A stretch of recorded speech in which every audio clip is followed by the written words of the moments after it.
In the upcoming videos, we'll be covering each one-line component and their configuration in detail.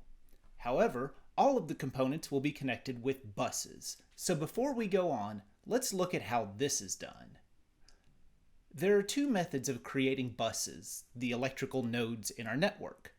The simplest method is the Auto Connect feature, which you see highlighted by default at the top of Graphics Builder. Let me demonstrate how this works. To begin, I'll drag out a utility component and a vertical bus bar.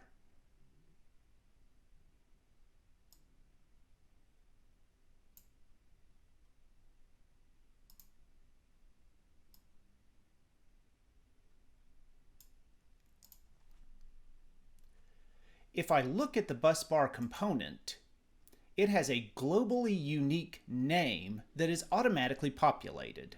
The utility component also has a property called bus name that is currently blank. Let me zoom in a bit to see this next step more easily. If I drag the bus bar close to the utility, you can see a small green circle at the connection point.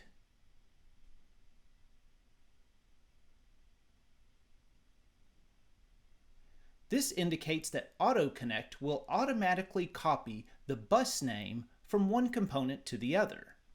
When I release the mouse, I can see that the bus name property has been populated with the name of the bus. That's all I needed to connect the two components in the one-line engine. I can use the same process to connect a horizontal bus bar to this bus, add breakers to the gear, or add meters to monitor the buses. However, there are situations the Auto Connect will not function. Maybe you need to connect from one page to another, or you're jumping bus from one section of a page to another. In these situations, you can simply fill in the bus names manually. Let me delete my components and recreate them.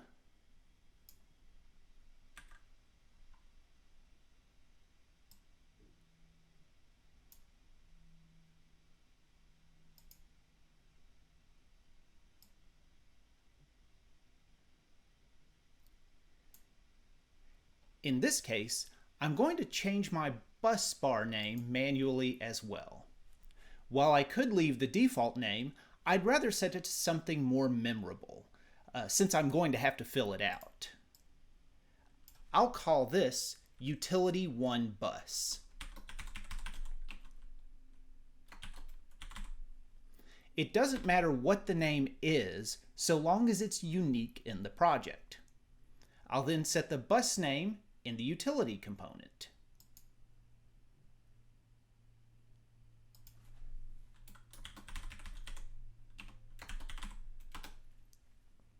Our end result is the same in that the bus name is set in both locations, but now I don't have to physically connect the components together. This is how we set our bus node names, and this method applies to each one-line component that we're about to cover. I'll go ahead and delete this, and in the next video, I'll start populating my real source components. Until then, thank you.